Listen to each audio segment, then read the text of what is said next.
Guys, I'm not going to yell at you. I'm not going to berate you. I'm not going to beat you down. I'm going to work my butt off to keep everything together. But here's the reason why we're at where we're at.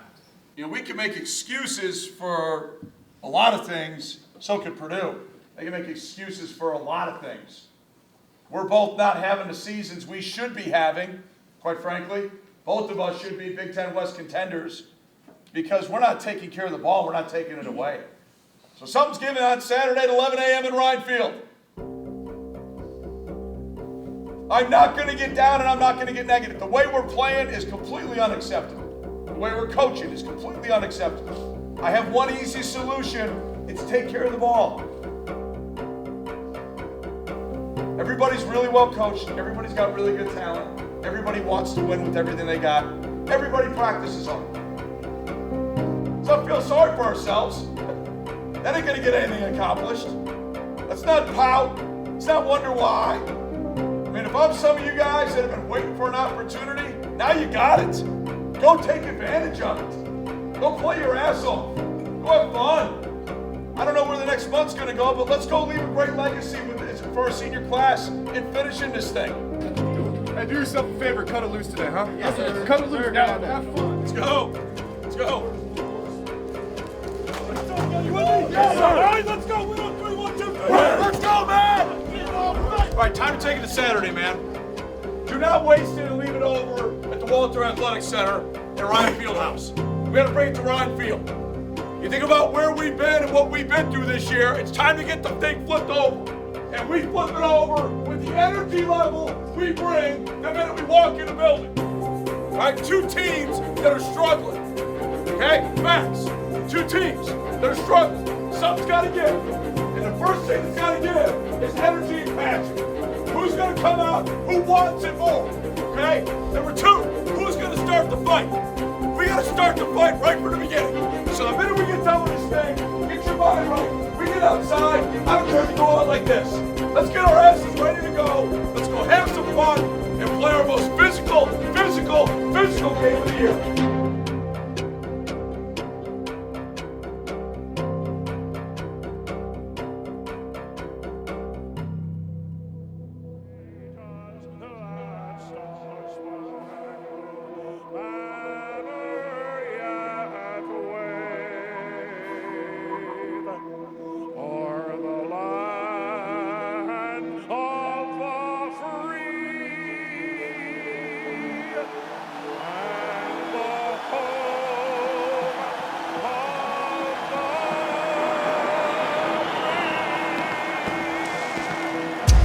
Impressive thing about this Wildcat team, talking to the coaches and some of the players, is there's been no finger pointing. The attitude has been absolutely great, which means you have really good leadership. And that starts at the top with Pat Fitzgerald. Corners. We will turn to you when we need you in the fit. Okay? The visiting Boilermakers were intent on getting the ball in the air as often as possible, taking chances against the Wildcat secondary with mixed results in the early going. Right side, intercepted! With the interception and out of bounds. The turnover gave the offense, already depleted with injuries, a chance for an early lead. While junior quarterback Aiden Smith was poised for a career day, it was a new face in the backfield that fired the game's first shot. But a guy that talented and that versatile, he can really be a mismatch nightmare for defenses.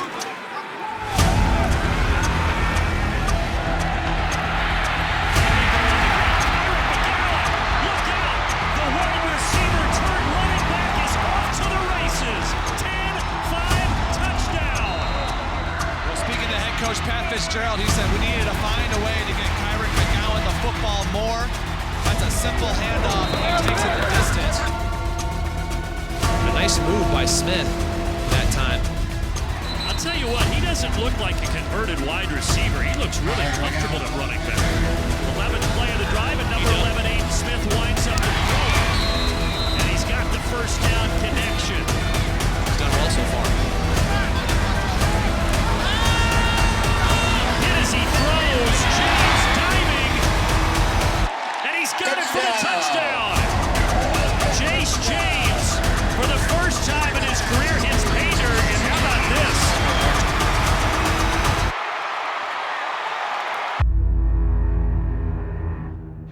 on now. This defense is going to have to stand tall. Just inside the Northwestern 40, O'Connell to throw again. O'Connell steps up, hit, ball came out! The Wildcats were playing with a 2-score lead and hoping to add to it before the half, trading possessions with Purdue. You can kind of, we've talked a lot schematically about what it's like playing with the lead, but right now emotionally on the sideline you feel it too. During the second quarter, the Boilermakers started marching into Wildcat territory, testing the secondary for every inch forward. Between big penalties and big plays, the road team reached the red zone. Rolling out, O'Connell throwing for the front of the end zone, incomplete, no flags. So Purdue's got it first and goal at the 2. DeRue running right, gets to the edge, to the 10, to the 5, and he waltzes in for the touchdown. A stalled drive on the ensuing possession was likely to prevent the Wildcats from any more chances of getting points on the scoreboard before the break. But to get a chance, sometimes you have to take a chance. It's a fake. David running across the 30, 35, 40. He's got the first to the 45, out to midfield and into Purdue territory. Andrew David, the punter, a fake punt. Joe Gaziano, they call him Godzilla. I think that's a nice little nickname for a guy with all those sacks. Yeah, well, you saw all the sacks for his career. Also, 41 career tackles for loss out of the big guy. He is one tough guy. Off the play fake, here comes the pressure, and just getting rid of it. Oh, is that grounding? Gaziano, and here comes the flag. Now they're clapping. You know, if you think about it, really the fake punt helped lead to that whole chain of events. Final seconds wind down. That will do it for the first half of play. Let's go, get in.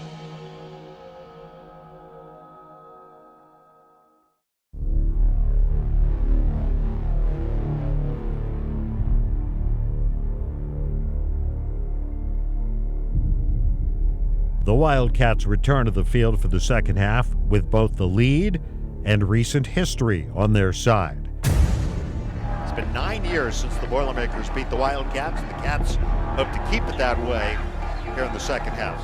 The offense was moving the ball as effectively as it had all season, with Aiden Smith consistently connecting with junior Riley Lees. And with the presence of Kyrick McGowan, the newly minted receiver turned running back, shouldering the bulk of the carries, the game began to speed up. McGowan again. McGowan with space. The junior drops and looks to throw, and he is able to complete it for the first down to Ramon Jalkio Bowman. Purdue's aerial assault was unrelenting, and eventually it paid off.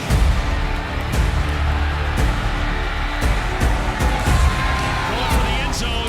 Anderson reaching out, and he grabbed it. But what is given can also be taken away. Intercepted. Blake Gallagher tipped by Patty Fisher and picked off by Gallagher. This time to the air, Aiden Smith setting up, firing it inside the 20. Smith flips it over. Aiden Smith back to throw. With time, guns the end zone. Touchdown! Riley Lees. A bullet from Aiden Smith. Adam, I was wondering about Kyrick McGowan. Any word? Yeah, I hate to kill the buzz guys, but he's actually back in the locker room getting x-rays right now. It's a lower body injury. Here's Drake Anderson. He's got running room up the middle to extend the lead with 2:34 to go. There it is. Placement. Kick on the way by Kubander to the upright. Hit the upright. No good. And hit the left upright. And now they feel like they got some life left. Give Purdue the lead. Likely the win. And the kick into the teeth of the wind is good.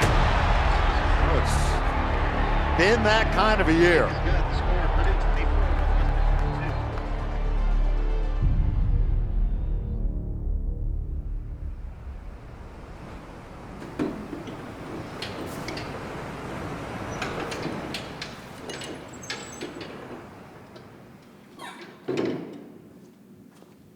While the team was on the road at Indiana earlier this month, the Players' Lounge at the Walter Athletic Center was getting an added touch from local Chicago artist Dwight White. It was the opportunity he'd been waiting for since his days as a former Wildcat. Like when I first started creating, I was like, I want to go leave my mark on campus somewhere. Like I never paint stuff like my hand usually have like spray cans, so this is like way longer. Art is something that doesn't make sense to most people around me, especially not coming from me. I think my entire childhood and even up through college, people knew me as an athlete, and obviously at Northwestern, a student athlete. But the way it came about was more so just me kind of revisiting childhood, me kind of diving deep into what are the things that used to bring me joy when I was younger. You know, I guess like fast forward when I was like trying to just find things that felt good in a time where I didn't feel great, art was kind of the thing that brought me out of a dark place. In 2013, White was a promising young cornerback in the Northwestern secondary.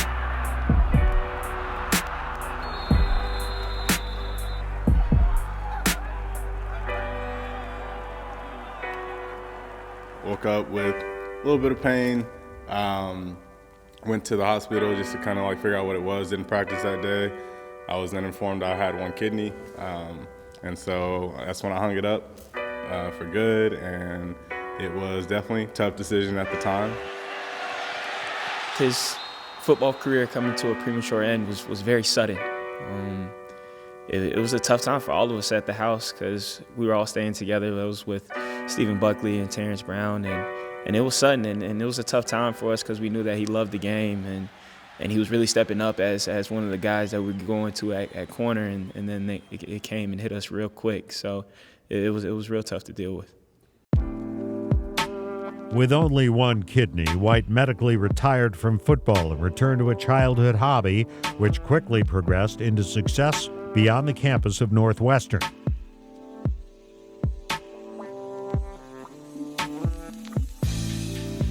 In December, White's work will be featured in an exhibit at the famed Miami Art Basel, alongside leading galleries from around the world. And when the team decided to fill the space in the lounge artistically, the choice was clear as to who should create the mural. I feel like that's how a lot of guys feel. It's like, all right, it's here now. Obviously, I didn't have this to, operate in, but everybody feels a part of it in some way, shape, or form. That's incredible. Like I said, how would y'all describe growth of this program? I think we got a lot of guys, if not the whole team, kind of rooted in that underdog mentality, that chip on your shoulder. I'm just thinking like in my head right now, like something off in the distance, whatever, and then like at the focal point, like a Rose Bowl trophy or something, or something to depict future goals and previous, accolades, team accolades. I'm super excited about doing this for you guys. This place means a lot to me, not just this facility, but the university as a whole. I was able to get 2 degrees from here, got to play ball at a Big Ten institution. Like you said, it was like a childhood dream come true. So. Now I'm sitting on top of the water. So we're not just gonna put anything in here. And I hope to bring it to life like fairly quickly as well. So this brainstorm session is super helpful for me. I very much so care about insights. I like learning about people, subjects, things. And so all of that goes into my artwork. But the overall practice of painting or practice of drawing is very spontaneous realism. Let's call it that. The same passion, the same energy that he brought to the football field, that was coming out. To see where it is now is a blessing, and it's pretty cool to see how much he's driven by it and how much he enjoys it and how much he surrounds himself and immerses himself in his art and his craft. What do you think of the finished product? Oh man, y'all see what he put together? You got a little bit of everything in there, man. He really did his thing. You got the rows up there, the detail, you got the league, you got the trust yourself board. You always got to expect victory. You got a little bit of the themes of the pyramid. You know what I'm saying? He got some of our best years winning Big Ten West. Got the Big Ten West championship. Shout out to the 2008 team and everybody else in the support staff. He had it all in there, man. He really did his thing. He really did his thing. And it's still him with that piece in the center. You know what I'm saying? Representation of who Northwestern is in this. Man, really embodied it in this. Wow.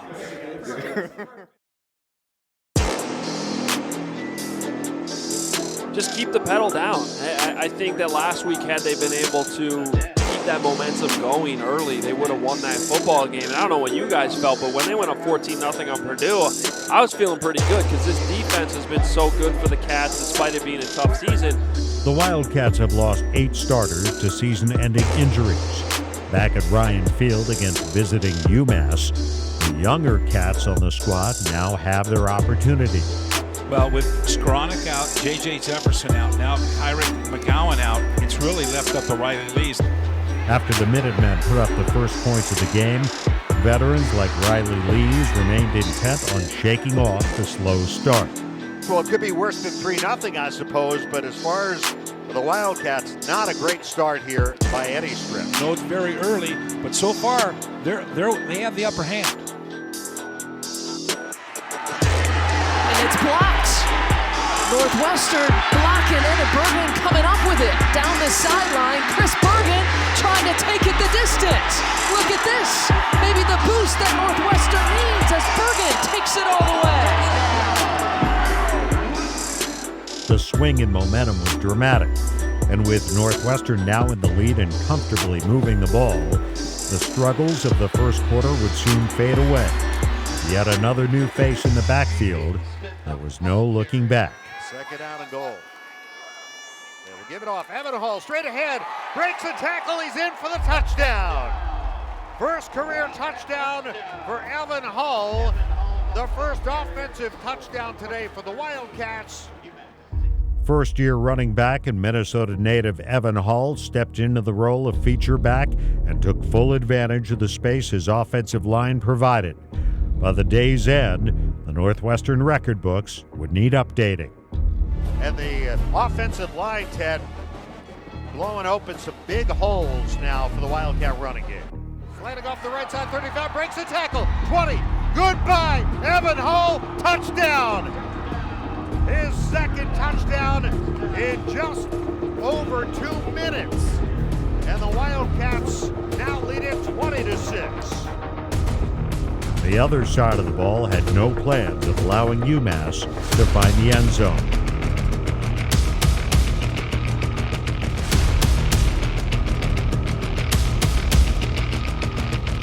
West back to throw. Here comes pressure. He's hit and sacked. Sacked on the play.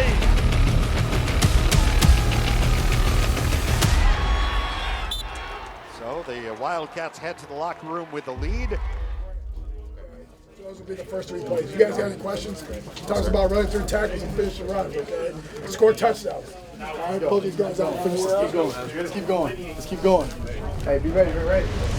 Evan Hall having himself a game. 11 carries, 117 yards, and 2 touchdowns. He also had a 48-yard run. And Pat Fitzgerald said exactly those words to his team in the locker room. If we're going to turn this thing around and play championship football, we got to win the turnover battle.